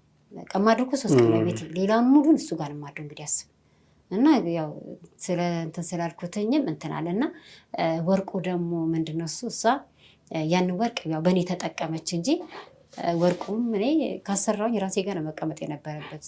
ያው እሷ ራሷን ለማዳን ለምንድነው እንዳይላት እንዳይጠይቃት እህትክ መውለድ ስለማትችል ያው እንግዲህ ያው ሰው በደካማ ጎን ካለ ይመጣብቅ የሷ ነው በፍጹም የኔ አይደለም ምናምን አለች። ሲጠይቃኝም እኔን አክብሮኝ እግዚአብሔር ይስጠው ወርቁንም ተቀብዬ 15 ቀን ሽምግልና እስኪደርስ ድረስ እኔ ጋር ተቀምጦ ነበርና ጸበልና እምነት አድርጌው አረንጓዴ ነው የሆነው። ሻገተ ንጹህ ወርቅ ነው ሻገተ። የሻገተው ምንድነው ጸበሉና እኔ ጸበል አይሻግትም እምነትም አይሻግትም። ጸበልና እምነት በጥብጬ ክዳን ባለው ነገር አስቀመጥኩ ስለ 15 ቀን ምናምን 27 ማለት ነው። አስቀምጬ ስከፍተው ይሸታል። አረንጓዴ ሆነ። አረንጓዴ ከለር ማለት ነው። ከዛ ደግሞ እንደ ሸራሪት እንጀራ ሲሻግት ነው እንደዚህ አይነት ነገር ሻገተ። ጣልኩት። ያንን ያው እጄን በእጄም ሳልነካ አጣጥቤ ወርቁን አጣጥቤ ለንስሐ አባቴ ያሳየኋቸው በፍጹም ሊያምኑ አልቻሉም። እሳቸው በፍጹም ይሄ ነገር የእሱ አይደለም። ጽሑፍ አለው። ምን የሚል ጽሑፍ ነው ያለው? ጽሑፉ ጓሏ ሟሯ ምናምን ነገር የሚል ነገር ነው። እንግዲህ እሷ እስከዚህ ድረስ የሰው ህይወት ለማበላሸት ሰውን ከጥቅም ውጭ ለማድረግ ወንድሜ ምንም አላረጋትም። እውነቴን ነው የምልህ። እኔ ወንድሜ ስለሆነ አይደለም ለራሱ የማይኖር ለሰው የሚኖር ወንድም ነው ያለኝ እና የልጆቹ አባት ነው። ነገ ልጆቹ ይጠይቆታል። የሚገርም ይሄ አሁን ልጁ ይሄ መንግስቱ የሚባለው ልጅ አባዬ ብለው እንግዲህ ይቺ ልጅ በመሀል ስለጠፋች ነው አባዬ ብለው ፖሊሶች ራሱ አለቅ ብለውታል። እዛ እግሩን ይዘው አባታችን አትምቱ ብለው ልጆቹ የተያዘ ጊዜ አዎ እሷ እዛ ቢሾፍቱ ቤት ስላላቸው እዛ እንዲኖር ነው። ቤት አላቸው። የሚገርም ሰርተዋል። አብረው እንዲኖሩ ነበር። አዎ አብሮ ያዩን እሱ የእሱ ሀብት መሰለኝ የእሱ ሀብት ነው። እና አባዬን አትንኩብን ለፖሊሶች እንግዲህ አታለ አጎቶቻችሁ ናችሁ። የመጣ ቤት ውስጥ የገባ ወንድ ሁሉ አጎት ነው የሚባለው። የሚገርም ነገር ልጆቹ አጎት የላችሁ ነው የምላቸው እኔ አጎት የላችሁ። አጎታችሁ የኔ ወንድም የአባተች ታናሽ ታናናሾቹ 3 አጎት ነው ያለሽ፣ ሌላ አጎት የለሽም። የምጠራልኝ ስሞች የማይታወቁ ኢቭን ወንድም የራሱ የሚያውቅ አይመስል በሳይኮሎጂ ስለሚጎዳብኝ ለሱ ምንም ነገር አልነግረውም። ወንድ አለ ቤት ውስጥ ምንም አይለውም። ምክንያቱም ይጎዳላ። በቃ እሱ ብቻ እንደምትኖር ነው የሚያውቀው። እሷ ግን በቃ ራሷን እንደዚህ ሰውታ አንተ ልጅ ወንድ ልጅ አርግዛ እንግዲህ አሁን አንድ ሰው የምትመረምርበትን ነገር ከህፃናት ልጅ መሸፈን አለባት። ህፃን እናቶች ቶይለት ላስቀምጣ ህፃኗ እንግሊዝኛ ማንበብ ትችላለች እና ፕሬግነንት የሚል ነገር እና ወንድ ልጅ አርግዛ ወንድ ልጅ ልትወልድ ነው ምናምን አለች። ምንድን ነው የምታወሪው አንቺ አግብታለች እንዲና ስላት አይ አላገባችም ግን ወንድ ልጅ ልትወልድልን አለች። አስብ እንግዲህ ህፃናት ፊት የማይደረጉ ነገሮች ታደርጋለች። እና የልጆችም ስነ ልቦና ትክክል አይደለም። ፍርድ ቤት ሲመሰክሩ ልጆቹ በሳይኮሎጂ ተጎድተዋል። እንደውም በዚህ አጋጣሚ እንደው የሳይኮሎጂ መምህር ልጆቹን ትሪት ቢያደርግልን ያሉበትን ነገር ቢከታተልን ደስ ይለናል። ምክንያቱም አሁንም ስቲል ነው አላረፈችም። አሁንም ራሱ አላረፈችም። ምክንያቱም ወንድሜ ለማስያዝ ለማሰወር ትፈልጋለች። የመኖር መብቱን አሰጥተዋለች። በቃ በባዶ ለምን እንዲኖር እንደማትፈቅድ አናውቅም። ምንም የበደለ ነገር የለም። በባዶ ነው ያስወጣችው። ንብረት አሽስታበታለች። በተለያየ ሰው አድርጋለች። ኢቭን በሞተችው እናቷ ስም የተደረገው በሞተችው ስም እንግዲህ እናቷ በህይወት የለችም። በእሷ ስም ሁሉ ንብረት አለ። ይህን ነገር ደግሞ ያደረገችው በልጁ ስም ነው። በልጁ ይህ አብራ ስለሚኖር ባል ስለሆነ በቃ በዚህ በአንተ በኩል እንዲህ ይሄድልኝ ብላ ንብረት በስቡ ከሆነ ያሸሸችው። አስብ። አንድ ሰው አሁን ስትደውላት መናጤ ድሃ ነው እኔ ነኝ የቻልኩት ምናምን ትልሃለች። እርግጠኛ ነኝ ደግሞ እንደምትል እዛ ጋር 100,000 ብር ተቆራጭ እንዲያደርግ አድርጋለች። እንዴት ነው 100,000 ብር ማንም ድሃ የሆነ ወይ መናጤ ድሃ የሆነ የምትጦረው ሰው 100,000 ብር እንዴት ነው የሚቆርጥላት? ፍርድ ቤቱ ያናገናዝበው ደግሞ 15,000 ብር እንዲቆርጥ አደረገ ፍርድ ቤቱ። ይህን ውሳኔ ሁሉ እኛ ሳናቅ ነው። 15,000 ብር ግን ያው ሰርቶ ከሌለው ያው ሰርቶ ምንድን ነው የሚያደርገው? አሁን እኔ እኮ ለፍርድ ቤቱ በሕክምና ላይ ነው ያለው 100,000 ብር ነው ያለች። ንገርኝ አይችልም ምንም የለውም። ግን አሁን ስደውልላት እኔ ነኝ የማስተዳድረው እሱ ለማኝ ነው ሰካራ ምትል መጠጥ እንኳን የሚጠጣ ልጅ አይደለም። መልካም እና እጅግ በጣም ከአይምሮ በላይ ነው። የመኖር መብቱን እያሳጣችው ነው። እንድንነው ትፍቀድልን ቢያንስ። እኔንም ከሳኛለች። በምን እንደከሰኝ አላውቅም። እየጠበኩኝ ነው። ስለዚህ ይሄን ነገር ህግ ይወቅልን። ልጅቷ ወንጀለኛ ነች። መሬት አስተዳደር ላይ እየሰራች የመንግስት ንብረት ትዘርፋለች፣ የህዝብ ገንዘብ ትበዘብዛለች። ስለዚህ የምትከራየው አፓርታማ ነው። አንድ የመንግስት ሰራተኛ ከ7,000 እና በጣም በዛ ከተባለ 12,000 13,000 ወይ 11,000 ደሞዝ የመንግስት ሰራተኛ። እሷ ግን የመንግስት ንብረትና ወደ መንግስት ካዝና የሚገባውን የመንግስት ትወስዳለች፣ ከህዝብ የወሰደው ራሷ ታደርጋለች። አፓርታማ ነው የምትከራየው፣ የምትይዘው መኪና ምን የምትለው ግን እሷ እንደተበደለች ሆና በየፖሊስ ጣቢያ ፖሊሶችን እንትን ናላ የምታዘረው። ስለዚህ እኛ የህጉን ሂደት ህዝብ ይወቅልን ነው። ህዝብ ይወቅልን። ተበዳይነን በድላለች ወንድሜን እንኳን እሱን እኔን እንግዲህ ትዳራቸው ለመፍረስ እኔን ምክንያት አደረገች። ተጠቀማ ውሳነች። ስልጣን ለማግኘትና ሀብት ለማግኘት ያን ብቻ ነበር መጨረስ የነበረባት። እሷ ግን የሰው ህይወት እነዚህን ወደ 9 ሰዎች ያሰራችባቸው እሷ የምትላቸውን ነገሮች ሁሉ እንድታደርግ አንዷ ምስካሪ ነች። ስሟን መጥቀስ የለብኝም እንጂ ምስክር ላይ መስክራ ፍቅረኛዋ እንደሆነ ጓደኛዋ እንደሆነ አብራ ቪዲዮን አሳያለሁ። የፎቶ ቪዲዮ ላይ አብራለች አሳያለች። እሷ ማሰርታብኛለች አለች። እሷ ላይም ተሰርቶባታል። እሷ የተሰራባት ልጅ ነች እንጂ ፈዛለች። አሁን አታስታውስም። ፍርድ ቤት ራሱ እኔ የመርሳት ባህሪ ያለብኝ ብላ ተናገረች። እንዲረሱ እንዲፈዙ የምትላቸውን ነገር እንዲያደርጉ የሚያደርግች መድኃኒት በፎቶቸውን ያሰራቸው። ይሄ ደግሞ ሰውየው ጋር ስደውል ይነግራል። ስለዚህ ይህንን መልካም። እስኪ እሱንም የሰውየውንም ስልክ ሰጡኝና እሱ የሚለውንም ነገር እሰማለሁ። እንግዲህ እግዚአብሔር ነው ወንድምሽንም የጠበቀልሽ። በርቱ። መጸለይ ብቻ ነው። ወደ ተሻለ ነገር ሰው በህይወት መካከል ብዙ ኃጢአት ብዙ ውድቀት ይገጥመዋል። ንስሐ መግባት ነው ለነበረው ነገር። እንግዲህ አንቺን የመሰለሽ ብርቱ እህት ሰጥቶታል። እሱም ቅድም ጀምሮ እንባ ተናንቆት ነው ያቆመው። ለአንቺ ምስጋና ማለት ነው። በዚህ ልክ ርቀት የሄድሽለትን እሱ ያውቃል። በተረፈ እንግዲህ የእናንተንም ኬዝ ከሆነ ሰው ያው አቅም ጉዳይ ነው እንጂ ካልሆነ በተፈጥሮ ሰው ጉዲፈቻም ወስዶም ያሳድጋል፣ የወንድምም ልጅ ያሳድጋል። በዚህ ልክ ደግሞ በቃልሽ ታምነሽም ደግሞ መቀመጥሽም ትልቅ ነገር ነው። በጣም ነው የማመሰግነው። ምናልባት ቀረ የምትይው ነገር ከሌለ? ቀረ የምለው በዚህ አጋጣሚ ያጎቴ ልጅ በጣም ዋጋ እየከፈለ ነው። አስገድልሃለሁ ምናምን ነገር ብለው እሱም አሁን ክስ መስሎትባታል። አስደፋሪ። ያው ህግ ፊት ነው እንደዚህ ያለችው። ምስክር አለው።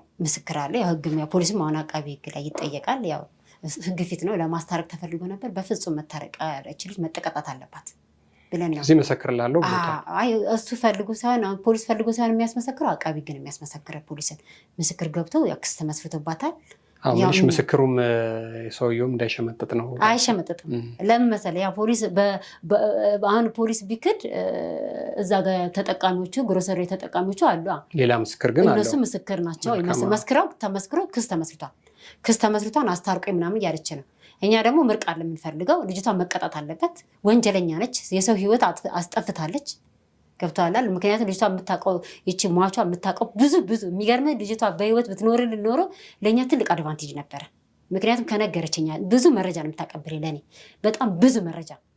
እንግዲህ 2 ልጅ እንኳን እንዳስወጣች ከሱ ውጭ እሷ ነግረኛለች።